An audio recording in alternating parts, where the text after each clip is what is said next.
नमस्कार, मैं शिवम कुर्मी अपने channel let's do it GK के साथ। जी हाँ, आप हम देखेंगे अभ्यास कार्यक्रम से सेट सी। जी हाँ, कक्षा 10वीं गणित का सेट सी देखेंगे, जिसका पूरा का पूरा सॉल्यूशन हम आपको यहाँ पर से प्रोवाइड कराने वाले हैं। तो देखते हैं हम क्वेश्चन नंबर फर्स्ट बिना टाइम वेस्ट किए। तो क्वेश्चन नंबर फर्स्ट कह रहा है सही विकल्प चुनिए, जिसमें कि हम आपको केवल आंसर प्रोवाइड कराएंगे। तो पहले का आंसर हो जाएगा 12:1। कितना हो जाएगा? 12:1। और दूसरे का अनुपात ध्यान दीजिएगा, शून्य पूछ रहा है तो क्या हो जाएगा? -b/a।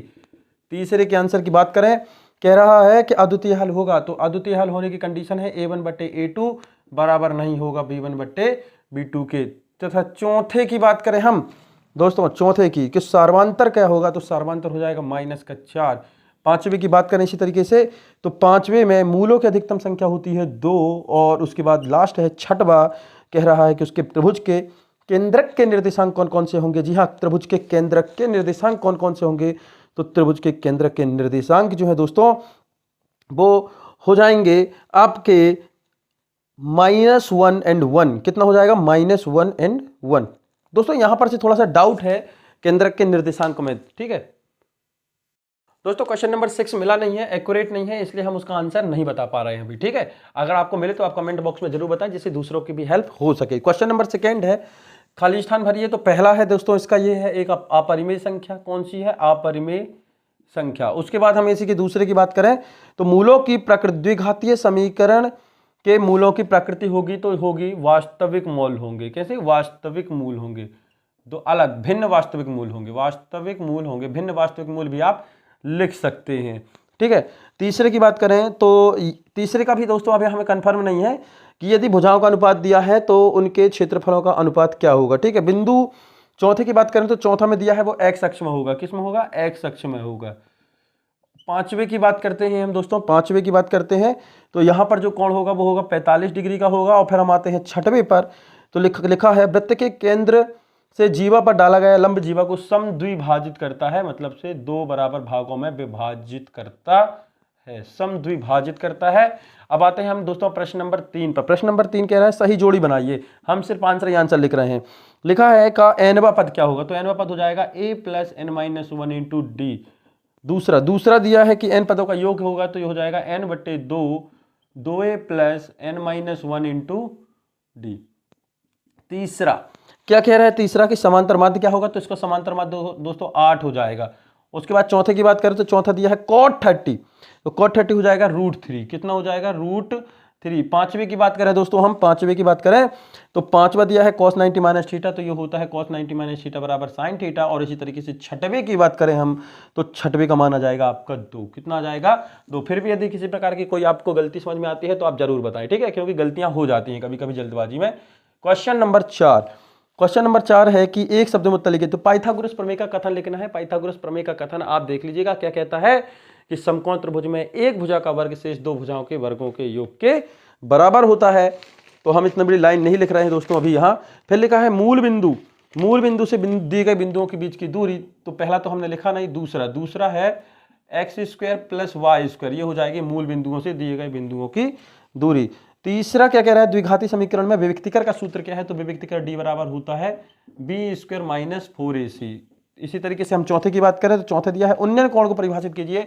तो क्षैतिज रेखा के साथ से ऊपर स्थित वस्तु को मिलाने वाली रेखा उन्नयन कोण कहलाती है। क्या लिखेंगे? क्षैतिज रेखा से ऊपर स्थित किसी वस्तु को मिलाने वाली रेखा और क्षैतिज रेखा के बीच बना कोण क्या कहलाता है? उन्नयन कोण कहलाता है। उसके बाद पांचवे की बात करें दोस्तों हम, वृत्त की स्पर्श रेखा वृत्त को कितने बिंदुओं पर प्रतिच्छेद करती है, तो केवल से एक बिंदु पर प्रतिच्छेद करती है। और उसमें भी प्रतिच्छेद नहीं करती है दोस्तों, टच करती है। फिर भी अपन एक बिंदु लिख सकते हैं, ठीक है। उसके बाद छठवा है दोस्तों, वृत्त के क्षेत्रफल का सूत्र लिखिए। तो वृत्त का क्षेत्रफल का सूत्र होता है πr²।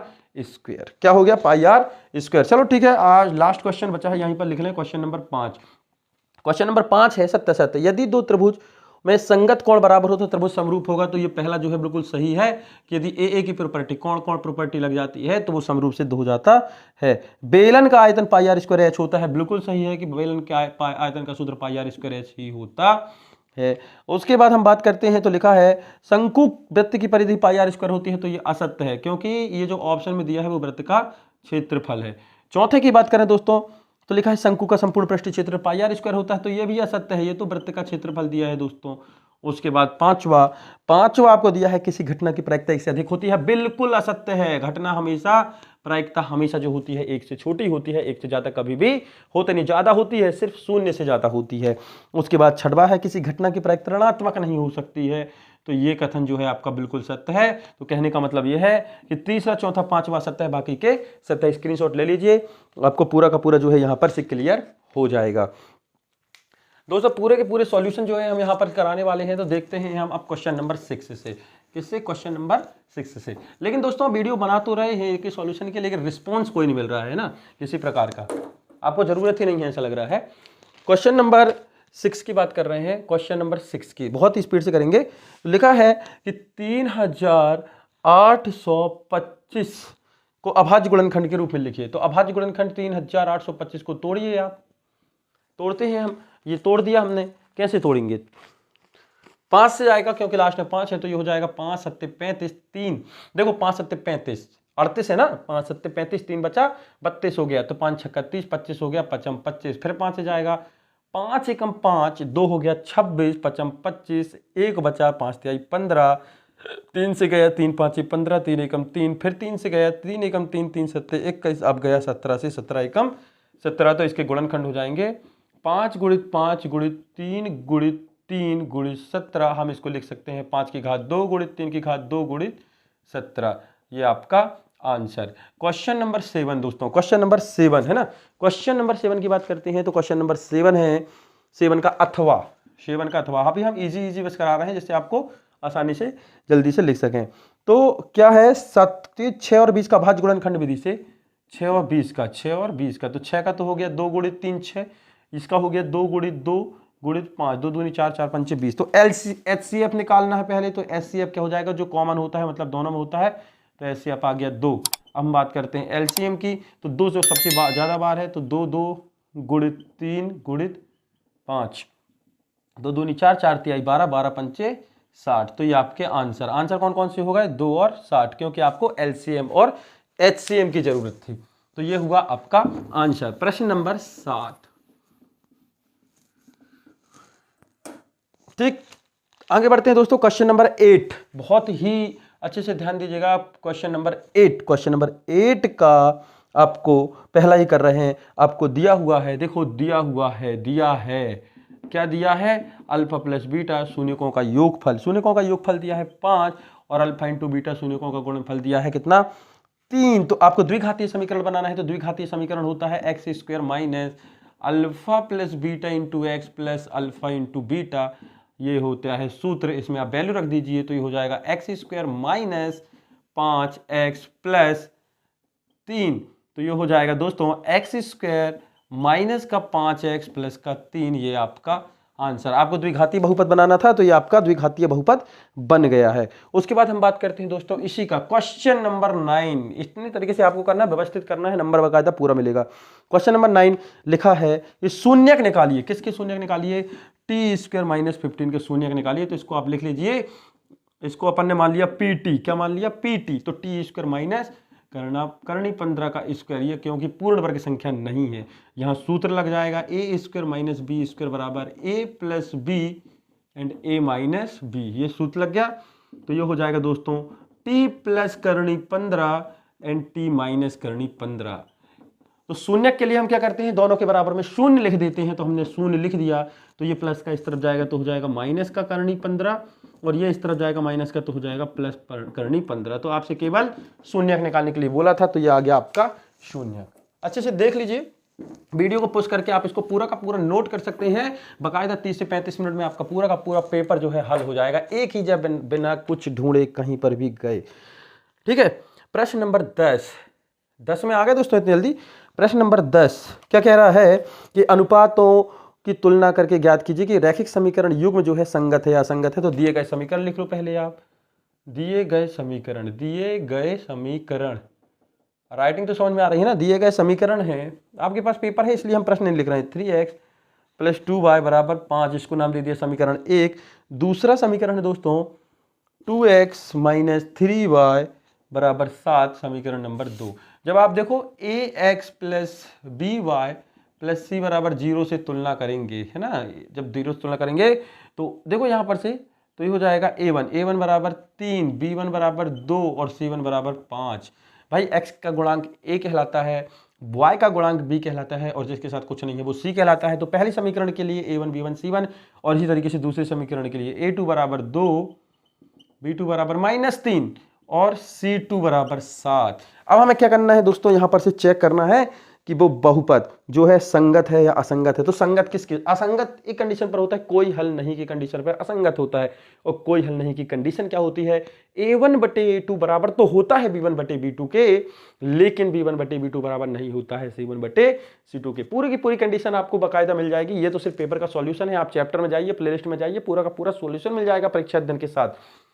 देखते हैं, कंडीशन लगाते हैं। तो ये हो गया 3 बटे 2 और ये हो गया 2 बटे -3, तो ये दोनों आपस में बराबर नहीं है। और ये वैल्यू है किसकी, a1 बटे a2 की, ये a1 बटे a2 और ये है b1 बटे b2 के, और ये बराबर नहीं है। तो ये कैसा हल है दोस्तों, अद्वितीय हल है। कैसा है, अद्वितीय हल है। और अद्वितीय हल में जो होता है समीकरण के संगत हल होते हैं। कैसे, अद्वितीय हल में समीकरण के संगत हल होते हैं, संगत हल होंगे। कैसे हल होंगे दोस्तों, संगत हल होंगे। तो यह हुआ आपका क्वेश्चन नंबर 10, जिसको हम बोलते हैं प्रश्न 10। क्या बोलते हैं, प्रश्न 10। यहां तक तो शायद कोई भी समस्या नहीं होगी। आप बोलोगे कि सर बहुत छोटे छोटे क्वेश्चन है, काय के लिए आप परेशान हो रहे हो, वीडियो बना रहे हो, कोई नहीं देखने वाला। कोई बात नहीं, ना देखें, कोई बड़ी बात नहीं, जिससे नहीं बनता है वो तो देखेगा। क्वेश्चन नंबर 11 लिखा है, गुणनखंड विधि से हल करिए। अथवा कर रहे हैं दोस्तों हम, उसका पहला वाला भी बन जाएगा सबसे, लेकिन हम अथवा इसलिए कर रहे हैं क्या कि छोटा है, तो छोटा वाला करते हैं। तो ये लिखा है 100x² माइनस का 20x धन का 1 बराबर 0। हमने क्या बताया था, x² के गुणांक के साथ अचर राशि का गुणा करना है, तो जो संख्या आएगी कैसी आनी चाहिए, गुणा करने पर। तो 100 एकम 100, ऐसे दो नंबर बताएं जिनका गुणा करने पर 100 आए, जिनका गुणा करने पर 100 आए और जोड़ने पर 20 आए। तो भाई बहुत ही अच्छा नंबर है, वो है 10x माइनस 10x, 10 10 100, 10 धाम 100, 10 और 10 20 प्लस का 1 बराबर 0। शुरू के दो नंबर से अपन ने 10x कॉमन ले लिया, क्यों, क्योंकि 100 को हम लिख सकते हैं 10 गुणित 10। क्या लिख सकते हैं, 10 गुणित 10। एक 10 बाहर आया तो एक 10 बचा, 2 बार x था तो एक x बचेगा दोस्तों यहाँ पर, और यहाँ बचा माइनस का 1, माइनस का 1 कॉमन ले लिया तो यहाँ बचा 10x माइनस 1 बराबर 0। फिर 10x minus 1, 10x minus 1 common ले लिया तो ये हो गया 10x माइनस 1, तो यहाँ बचा 10x और यहाँ बचा माइनस 1 बराबर 0। जब आप इस देखो दोनों गुणनखंड जो है बराबर हैं, ये भी और ये भी, तो हम एक के बराबर में 0 लिखते हैं। तो 10x माइनस 1 बराबर 0, तो x बराबर 1/10। ये माइनस 1 पक्षांतर होगा तो प्लस का 1 और गुणा वाला होगा तो बट्टे का 10 में चला जाएगा। तो दोनों शून्य हो जाएंगे दोस्तों आपके 1/10। आपको निकालना क्या था, इसमें हल करना था। हल करना था मतलब से x के मान निकालने थे, y होता तो y का मान निकालना होता। चलो ठीक है दोस्तों, कोई बात नहीं, आगे देखते हैं प्रश्न नंबर 12। प्रश्न नंबर 12 क्या कह रहा है, ऐसे प्रथम 10 धनात्मक पूर्णांकों का योग ज्ञात कीजिए जो 5 से विभाज्य हो। तो 5 से विभाज्य संख्याएं कौन सी हैं वो देखते हैं। तो 5 से विभाज्य संख्याएं, 5 से विभाज्य संख्याएं कौन कौन सी हैं, 5, 10, 15, 20, ऐसे जाइए कहीं भी जाओ, जितने इच्छा हो उतने जा सकते हैं, लेकिन अपन को ज़्यादा नहीं जाना है, इतना टाइम नहीं अपने पास चलने के लिए। तो देखो AP बन रही है, क्यों, क्योंकि सबके बीच का अंतर 5 है, क्योंकि 5 से विभाजित होगा। तो A बराबर हो गया 5 और D बराबर हो गया 5, क्योंकि इन सबके बीच में 5 का अंतर है। और N बराबर हो गया 10। क्यों, उसने बोला है प्रश्न में, अच्छे से देखिएगा कि 10 पदों का योग निकालना है। कितने पदों का योग निकालना है दोस्तों, 10 धनात्मक पूर्णांकों का योग निकालना है। तो निकालते हैं। तो सूत्र होता है SN बराबर N/2 2A plus N minus 1 into D। S 10, क्योंकि 10 पदों का योग निकालना है तो n की जगह 10 रख दो और बाकी मान तो मालूम है, 2 गुणित 5 धन 10 माइनस 1 इंटू 5। डी का मान भी 5 है तो 2 से कट गया, 2 पंचे 10, तो ये हो गया 5, 5 दूनी 10 धन 9 पन्ना 45। 45 कैसे हो गया, 10 में से 9 गए, 10 में से 1 गए तो 9 हो गया ना। हम तो यहाँ नहीं लिखेंगे, आपको बता दिए। अब ये हो गया 5, तो 45 और 10 हो गया 55, गुणा कर दो 110, ये आपका आंसर। तो 5 से विभाजित शुरू के 10 धनात्मक पूर्णांकों का योग जो होगा वो होगा 110। कितना होगा, 110। क्लियर है दोस्तों। किसी प्रकार की कोई भी समस्या हो तो आप बिल्कुल ना बताएं हमें, क्योंकि बताना तो आप चाहते नहीं है, इसके पहले भी बोला गया है। प्रश्न नंबर 12 कहाँ से चालू किया था? प्रश्न नंबर 1 से। कहाँ आ गए? प्रश्न नंबर 12 में, मतलब 12 प्रश्न अपने हो गए। तो प्रश्न नंबर 12 के बाद हम देखते हैं प्रश्न नंबर 13। प्रश्न नंबर 13, एक आकृति दी हुई है दोस्तों, ऐसा त्रिभुज है, कैसा भी हो उससे मतलब नहीं है। ये दिया है ए बी और सी, और ये है डी ई, एक समांतर रेखा। आधारभूत अनुपातिकता प्रमेय, जैसे थेल्स प्रमेय कहते हैं कि आधार पर जाना जाता है। ये हो गया आपका 7.2, ये तो मालूम नहीं है। ये दिया है आपको 1.8, ये दिया है 5.4, और सभी भुजाएं जो हैं दोस्तों सेंटीमीटर में है। ठीक है, तो ये वाली भुजा निकालनी है। तो सबसे पहले तो आपको दिया है कि त्रिभुज एबीसी में, त्रिभुज एबीसी में ये जो डीई भुजा है, ये जो डीई लाइन रेखा खींची है ऊपर वाली, वो समांतर है किसके? बीसी के। इस बीसी रेखा के समांतर है। तो जब ये बीसी रेखा के समांतर है तो थेल्स प्रमेय से, किससे? थेल्स प्रमेय से, थेल्स प्रमेय से आप बोल सकते हैं। थेल्स प्रमेय से क्या होता है? इन भुजाओं का अनुपात बराबर होता है। तो ये दिया है एडी बट्टे डीबी, भाई एडी बट्टे डीबी, क्लियर है ना? एडी बट्टे डीबी बराबर एई बटे ईसी।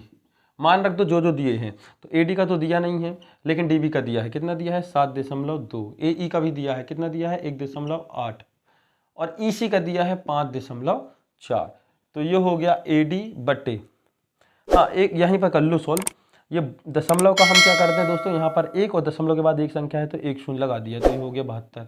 इसी तरीके से ये हो गया 18/54 गुणित 10 गुणित 10। 10 क्यों?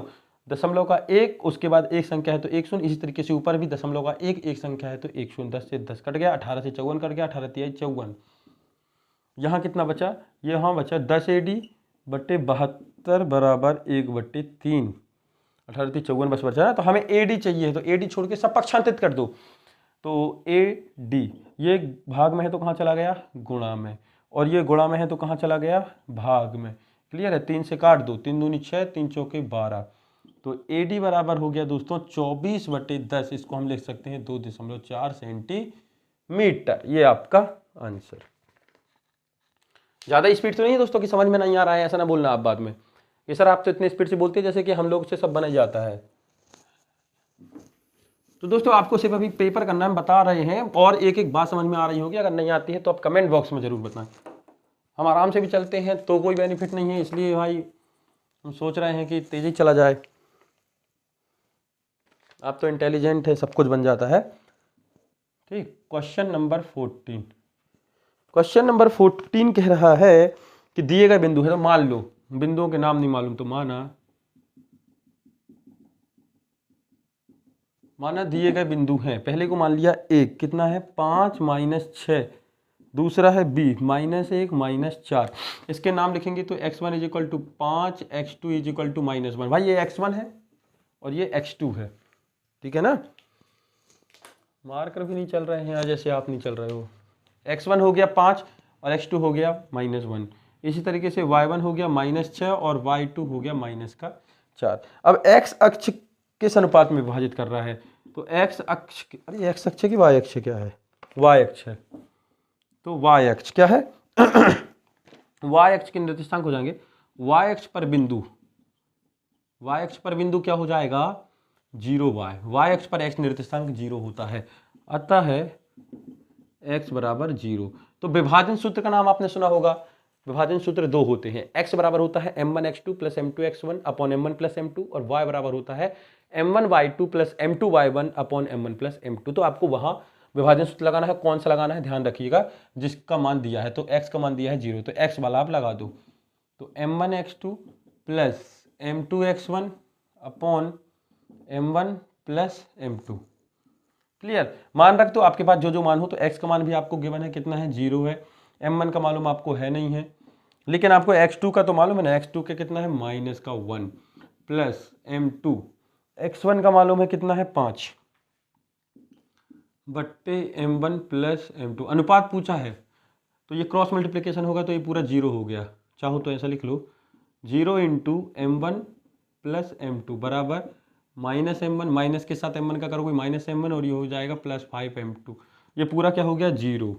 तो ये हो गया -m1 + 5m2 ये माइनस का m1 भी पक्षांतरित हो जाएगा लेफ्ट हैंड साइड में, तो प्लस का m1 is equal to 5m2।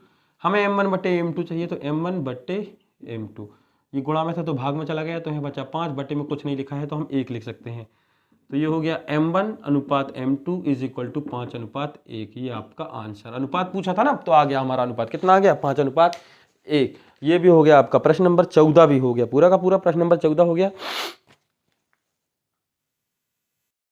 अगला है दोस्तों प्रश्न नंबर 15। प्रश्न नंबर 15 में दिया है cos 4a बराबर sin a माइनस 20 है, तो ए का मान निकालिए। ठीक है, तो देखो cos को sin में बदल लूँ, बदल लें, तो cos को हम लिख सकते हैं sin 90 माइनस 4a। क्यों, sin 90 माइनस थीटा बराबर होता है cos थीटा, ये cos थीटा, थीटा की जगह 4a है, 4a क्या है 4a, तो sin 90 minus theta cos theta, तो cos को अपन ने इस तरीके से लिख लिया, तो ये हो गया आपका sin a minus 20।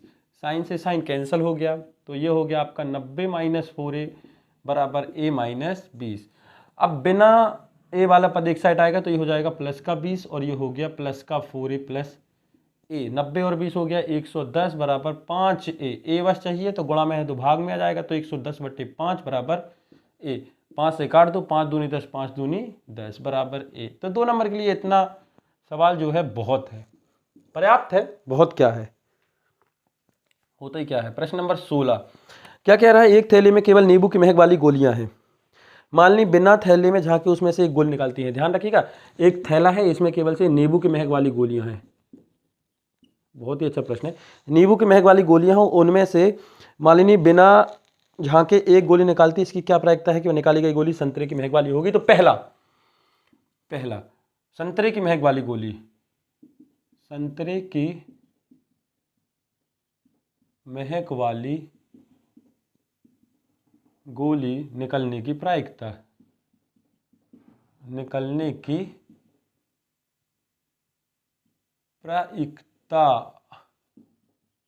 P1 is equal to 0। क्यों, क्योंकि इसमें सिर्फ नींबू के महक वाली गोली है दोस्तों, तो संतरे की तो निकल ही नहीं सकती है, इसलिए असंभव है। ये असंभव कैसे है वो भी आप देख लीजिए। मान लीजिए कि एक डाइस है, मतलब एक पासा है, इसमें कितने 1 से लेकर से 6 तक के अंक रहते हैं। यदि अब आपसे कोई बोले कि पासे को अपन ने अच्छे तरीके से हिलाया और उसको फेंक दिया तो 7 आने की क्या प्रायिकता है, तो वो 0 हो जाएगी, क्योंकि ये पॉसिबल ही नहीं है। आप जिंदगी भर भी उसको फेंकते रहोगे तो उसमें 7 नहीं आ सकता है। क्यों नहीं आ सकता है, क्योंकि 7 होता ही नहीं है। सेम कंडीशन ये है कि इस थैले में केवल नींबू की महक वाली, मतलब से लेमन फ्लेवर की गोलियां हैं, तो यदि आप कितना भी हाथ डालें, पूरा भी खाली कर दें, तो उसमें संतरे की महक वाली गोली नहीं आएगी। और असंभव घटना की प्रायिकता हमेशा 0 होती है। क्या होती है, 0 होती है। उसके बाद दूसरा है नींबू की महक वाली गोलियां कितनी होगी, तो इसी का दूसरा हो जाएगा, नींबू की महक वाली गोलियां हो जाएंगी, नींबू की महक वाली गोली की प्रायिकता Pe2 इज इक्वल टू 1। सभी संभव घटना की, ये संभव है, ये संख्या निधि है, तो प्रायिकता केवल 1 होती है। संभव घटना की प्रायिकता 1 होती है, और असंभव घटना की, अर्थात से जो घटने वाला है ही नहीं, जो कभी घट ही नहीं सकता, उसकी प्रायिकता हमेशा 0 होती है। क्लियर है ना। अच्छा, एक और प्रश्न है इसी का, अथवा देख लीजिए, थोड़ा सा आपका डाउट क्लियर हो जाएगा प्रायिकता के विषय से लेकर से। बहुत ही अच्छा क्वेश्चन है, आप चाहो तो ये अथवा वाला जरूर कर लेना है ना, अगर ये आपको नहीं करना है तो। ये सीधा सीधा है, कैलकुलेशन करने के लिए कुछ है नहीं है। अथवा वाले में अच्छा है, थोड़ा सा दिया है कैलकुलेशन के लिए, 2 नंबर लाइक लेकर 52 ताश की पत्ती, मतलब से कुल कितने दिए हैं 52। एक पत्ते निकाला जाता है, इसकी क्या प्रायिकता है कि पत्ता इक्का होगा, तो इक्का होगा। तो पहले तो इसको मान लो कि इक्के कितने होते हैं 4, तो प्रायिकता हो जाएगी दोस्तों, भाई पूरे 52 पत्तों में 4 इक्के होते हैं। कितने होते हैं, 4 इक्के होते हैं। तो इक्का पूछ रहा है, तो आपको केवल से इक्के की संख्या पर ध्यान देनी है। तो Pe इज इक्वल टू हो जाएगा 4/52, काट दीजिए, 4 एकम 4, 4 एकम 4, 4 तिहाई 12, अर्थात 1/13। तो इक्का होने की प्रायिकता हो जाएगी 1/13। और दूसरा कह रहा है इक्का ना होने की प्रायिकता होती है 1। इक्का ना होने की प्रायिकता मतलब से Pe बार। जब उसी घटना के ना होने की प्रायिकता पूछी जाए तो उस ई के ऊपर से बार लगा देते हैं, इसको अपन पढ़ते हैं Pe बार, अर्थात ना होने की प्रायिकता। सूत्र होता है 1 माइनस होने की प्रायिकता। तो 1 माइनस 1/13 जब घटाओगे तो हो जाएगा 13 माइनस 1/13 इज इक्वल टू 12/13। कितनी हो जाएगी 12/13। तो इक्का ना होने की प्रायिकता हो जाएगी आपकी 12/13। तो ये प्रश्न नंबर 16 था, और प्रश्न नंबर 16 का अथवा था।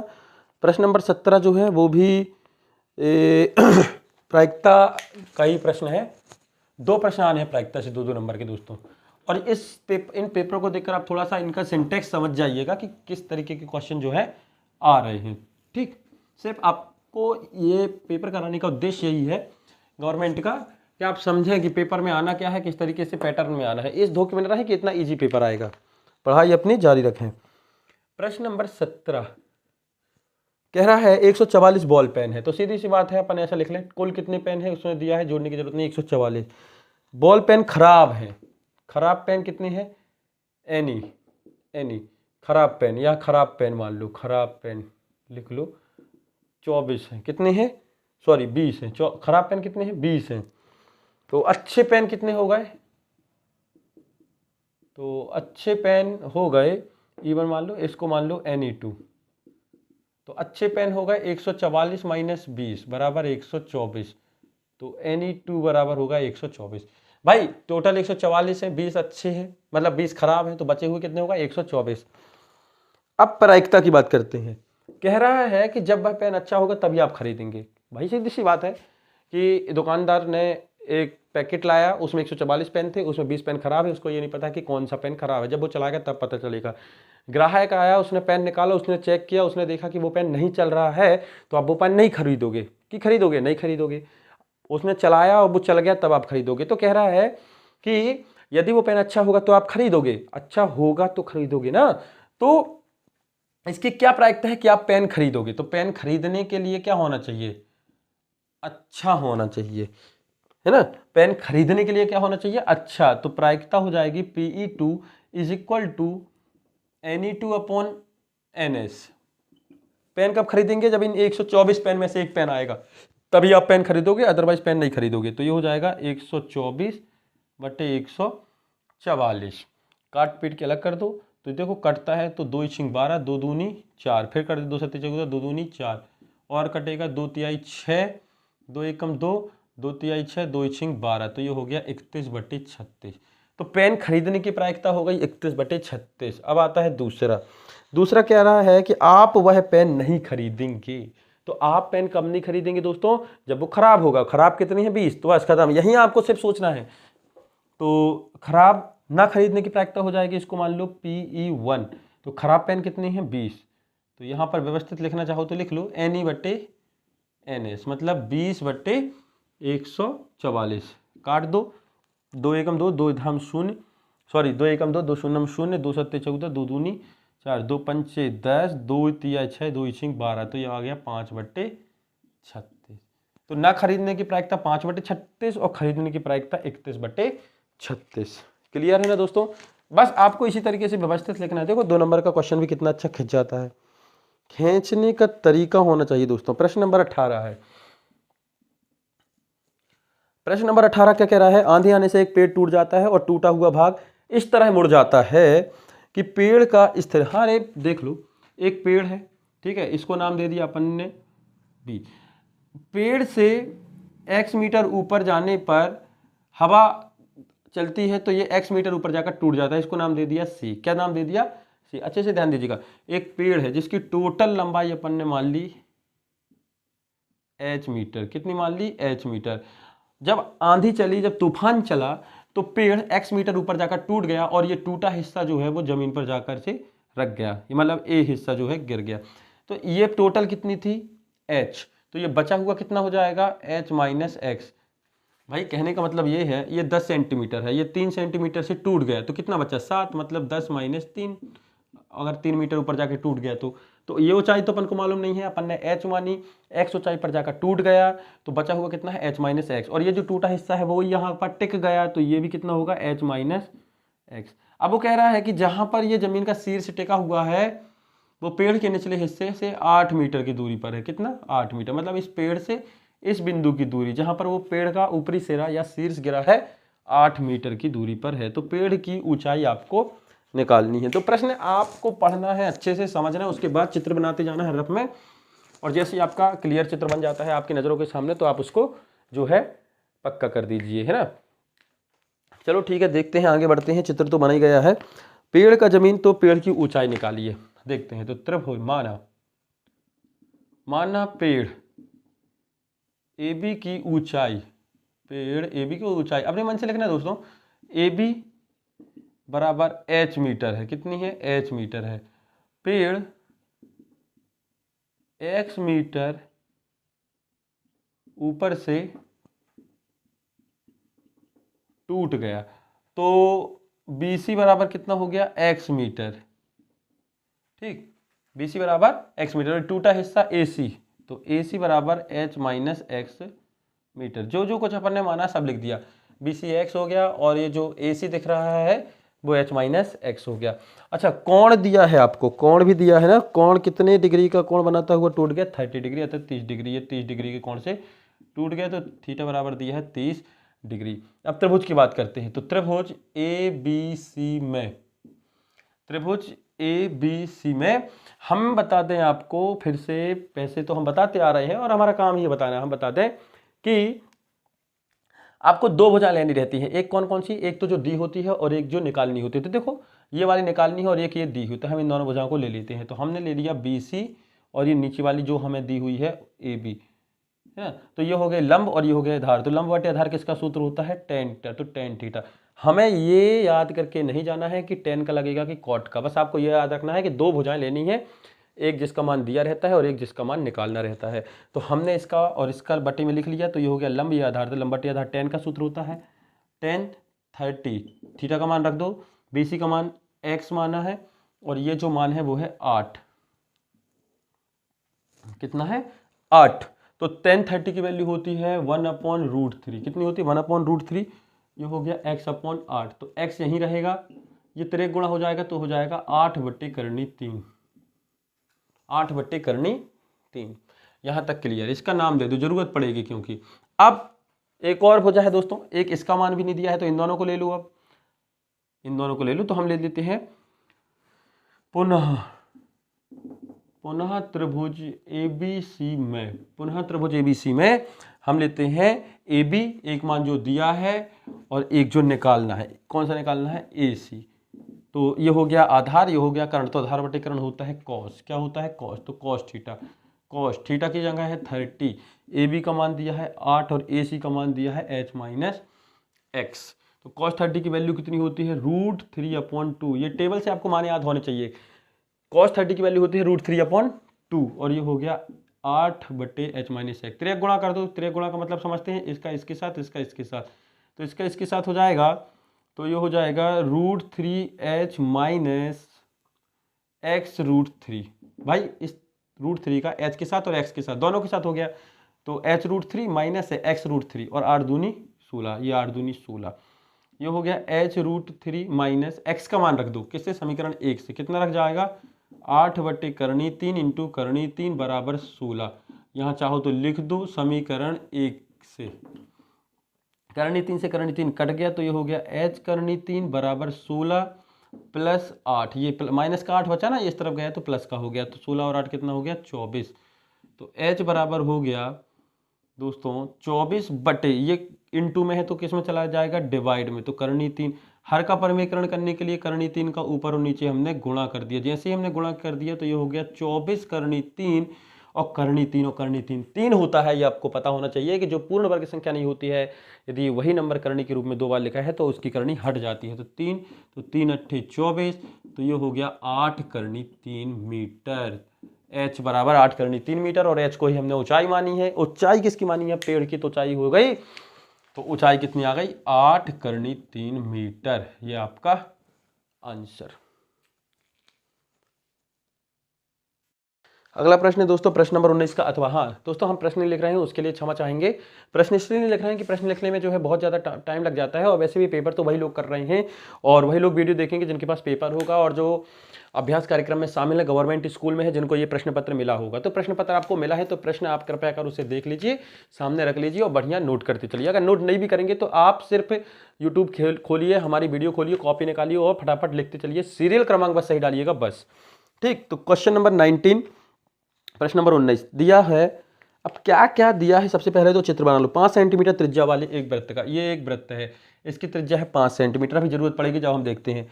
ये केंद्र हो गया O, केंद्र कितना हो गया? O। तो एक वृत्त के किसी बिंदु P पर, ये यहां कोई बिंदु है P पर, P पर स्पर्श रेखा पी क्यू, मतलब यहां पर कोई बिंदु है क्यू, तो ध्यान दीजिएगा ओ क्यू आपको, और ये इस तरीके से ये स्पर्श रेखा यहाँ टच कर रही है, ठीक है। तो ओ क्यू आपको दिया है 12 सेंटीमीटर, कितना दिया है 12 सेंटीमीटर, और त्रिज्या, हाँ यहाँ से यहाँ तक की दूरी भी आपको मालूम है, त्रिज्या के नाम से दी है, वो कितनी दी है 5 सेंटीमीटर। तो आपको ये पी क्यू निकालना है, और ये जो होता है 90 अंश का होता है। किसी भी वृत्त पर केंद्र से परिधि पर जब रेखा डाली जाती है तो परिधि के साथ 90 अंश का कोण बनाती है। जब ये 90 अंश है ना दोस्तों, तो इसके सामने की ये वाली भुजा कर्ण कहलाती है। तो देखते हैं अब क्या क्या दिया है।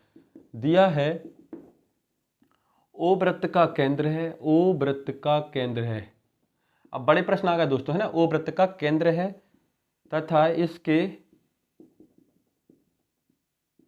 बाह्य बिंदु Q से वृत्त की परिधि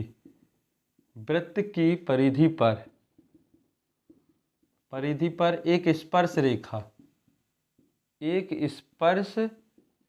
रेखा ये वाली PQ है। क्या है? PQ है। तो आपको दिया क्या है? OQ दिया है, कितना दिया है 12 सेंटीमीटर, और क्या दिया है दोस्तों आपको OP दिया है, जो कि त्रिज्या है उस वृत्त की, वो कितनी दी है 5 सेंटीमीटर, और ये जो है 90 अंश से। तो त्रिभुज बन रहा है त्रिभुज OPQ में, किसमें? त्रिभुज OPQ में, OPQ में पाइथागोरस लगा दें तो क्या होता है कर्ण का स्क्वायर। ये कर्ण है, कर्ण क्या है आपका OQ स्क्वायर, कर्ण नहीं लिखिएगा, भुजा का नाम लिखा OQ स्क्वायर प्लस OP का स्क्वायर मतलब लंब का स्क्वायर, प्लस ये आधार हो गया PQ, तो PQ का स्क्वायर मान रख दो। OQ मतलब से 12 का स्क्वायर दोस्तों, OP मतलब से 5 का स्क्वायर, प्लस PQ तो आपको निकालना है। तो 12 का स्क्वायर 144, 5 का स्क्वायर 25 और PQ का होल स्क्वायर।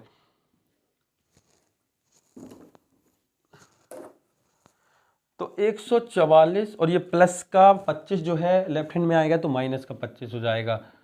तो ये हो गया आपका PQ का स्क्वायर। 144 में से 25 घटाइए, 4 में से 14, 14 में से 5 गए तो 9, और 4 में से 3 गए तो 1, और ये 119, तो ये हो गया 119 का स्क्वायर। जब ये स्क्वायर सामने आएगा तो क्या लग जाएगी करनी, तो करनी 119 बटे PQ। तो आपका आंसर आ गया 100, करनी 119 सेंटीमीटर जरूर लगा दीजिएगा, ये आपका आंसर है। देखते हैं दोस्तों प्रश्न नंबर 20।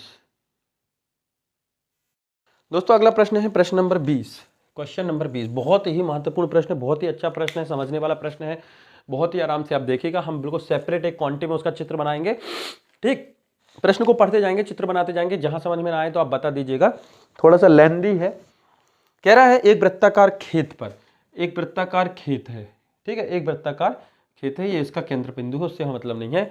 एक वृत्ताकार खेत पर बाड़ लगाने का व्यय 5280 रुपए। बाड़ लगाने मतलब से चारों तरफ आपको तार लगाने हैं, तो तार कितना लगेगा, तार कितना लगेगा इसकी परिधि के बराबर, क्योंकि तार अंदर तो लगता नहीं, उसकी बाउंड्री पर लगता है। तो जब हम इस बिंदु से चलना चालू करेंगे, तार लगाना चालू करेंगे, इस तरह से घुमाएंगे और यहाँ तक आगे फिर रुक जाएंगे, तो ये कहलाती है वृत्त की परिधि। हमारे लिए तो क्या कहलाती है, परिधि ही कहलाती है ना।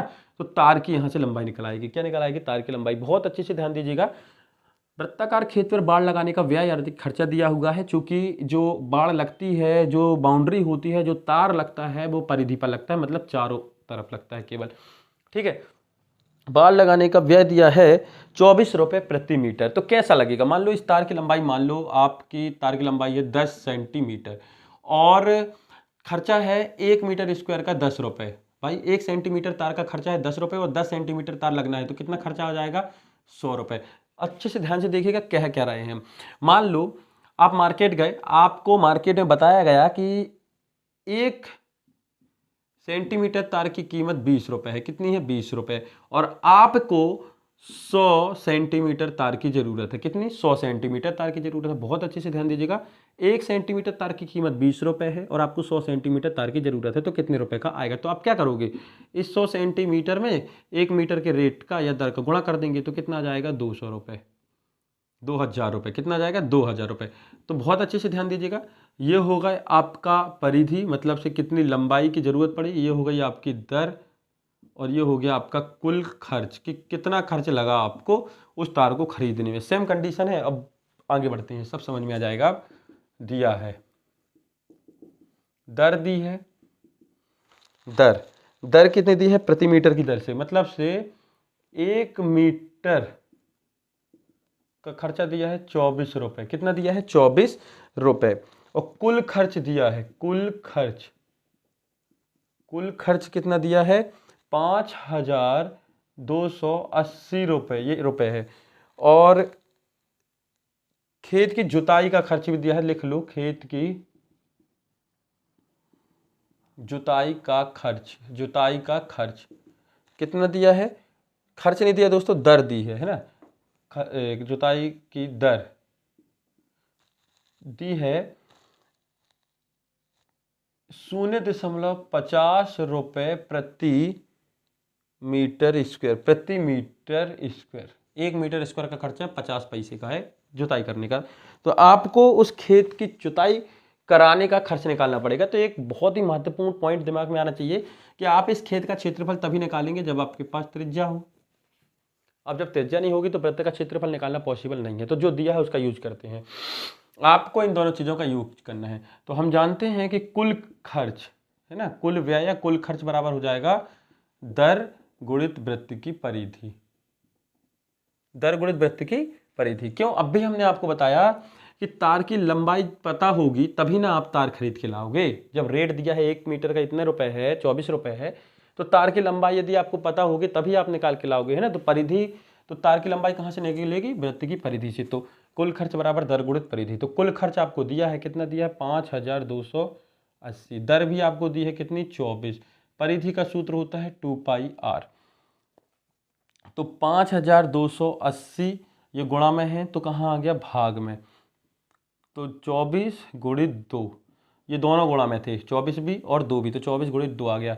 पाई का मान होता है 22/7 गुणित r, क्योंकि r तो अपन को निकालना है, दिया नहीं है, काट दो जहाँ तक कटे। तो यहाँ हम नहीं कर रहे हैं ये सब फालतू की पंचायत, हम यहाँ लिख रहे हैं, ठीक है। 5280/24 गुणित 2 काटते हैं, दिख रहा है 2 से 2 एकम 2, 2 दूनी 4, 2 छिंग 12, 2 चौके 8, 2 शून्यम 0। देखो एक बार और मिला लो, 2 दूनी 4, 1 बचा 12 हो गया, 2 छिंग 12, 2 चौके 8। अब 2 से फिर काटते हैं, तो 2 एकम 2, 2 दूनी 4, 2 एकम 2, 2 तिहाई 6, 2 दूनी 4, 2 शून्यम 0। फिर से काट दो, 2 छिंग 12, 2 छिंग 12, 2 छिंग 12, 2 शून्यम 0।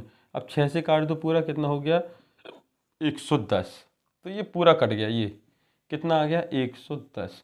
तो ये हो गया 110। अब ये गुणा में है तो कहाँ चला गया दोस्तों? भाग में। और ये सॉरी हाँ, और ये भाग में है तो कहाँ चला गया? गुणा में। ये हो गया r। काट दो, 11 एकम 11, 11 दूनी 22, 11 एकम 11 और 11 दूनी 22, पूरा पूरा कट गया। देख लो, अच्छे से ध्यान दीजिएगा, थोड़ी सी गलती हो सकती है। यहाँ पर से 110 है तो हम इसको किस तरीके से काटें कि ये कट जाए। चलो ठीक है, हम 2 से काटते हैं। 2 11 22, 2 पंचे 10 और 2 पंचे 10 और 11 पच्चे 55। ठीक है, यार गलत सा हो रहा है।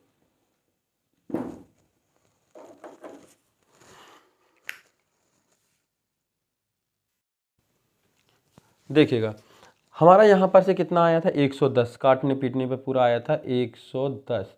ये गुणा में 22 था तो भाग में आ गया, और ये भाग में था तो गुणा में चला गया। ये हो गया r। गुणा कर दो और 2 से काट ही देते हैं। 2 11 22 और ये कटेगा तो ये हो जाएगा 2 पंचे 10, 2 पंचे 10 सही है। तो 11 से ये भी कट गया तो कितना? 11 पच्चे 55, तो 7 पन्ना 35। देखते हैं आ जाए तो 35 मीटर, त्रिज्या आ गई 35 मीटर। ठीक, अब हमें निकालना है खेत का क्षेत्रफल। तो खेत का क्षेत्रफल निकाल लीजिए, बहुत ही आसान है अब तो, क्योंकि त्रिज्या आ गई। खेत का क्षेत्रफल होता है πr²।